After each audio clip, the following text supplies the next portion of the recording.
ગુજરાતના પૂર્વ મુખ્યમંત્રી વિજય રૂપાણીને આજે રાજકોટમાં રામનાથપરા સ્મશાનગૃહમાં અગ્નિદાન સાથે પંચમહાભૂતોમાં વિલીન કરવામાં આવ્યા છે. તેઓ ગુજરાતના 16મા મુખ્યમંત્રી હતા. તેમના અવસાનથી સમગ્ર રાજકોટમાં શોક છે. તેમજ ગુજરાતમાં આજે રાજકીય શોક પણ રાખવામાં આવ્યો હતો, જેથી આજે રાષ્ટ્રધ્વજ અડધી કાઠીએ ફરકાવવામાં આવ્યો હતો. ગુજરાતના પૂર્વ મુખ્યમંત્રી વિજય રૂપાણીનું નિધન અમદાવાદમાં 12 જૂને સર્જાયેલી વિમાન દુર્ઘટનામાં થયું હતું. ત્યારે ડીએનએ સેમ્પલ મેચ થયા બાદ આજે 11:30 વાગે વિજય રૂપાણીનો પાર્થિવ દેહ તેમના પરિવારજનોને સોંપવામાં આવ્યો હતો. પૂર્વ મુખ્યમંત્રી વિજય રૂપાણીના પત્નીએ પતિને ભાવુક વિદાય આપી હતી. ગુજરાતના આરોગ્ય મંત્રી ઋષિકેશ પટેલ, ગૃહ રાજ્યમંત્રી હર્ષ સંઘવીએ વિજય રૂપાણીને અંતિમ શ્રદ્ધાંજલિ અર્પિત કરી હતી.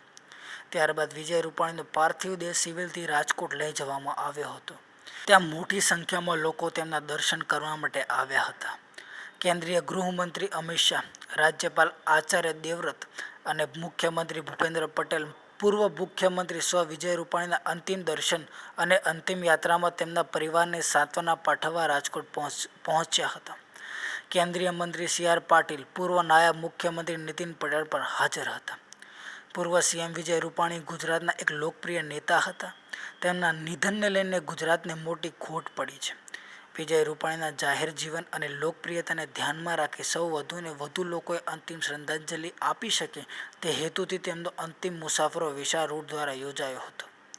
અમદાવાદના મેઘાણીનગરમાં પ્લેન ક્રેશ ઘટનામાં 270થી વધુ લોકોના મોત થઈ ગયા છે.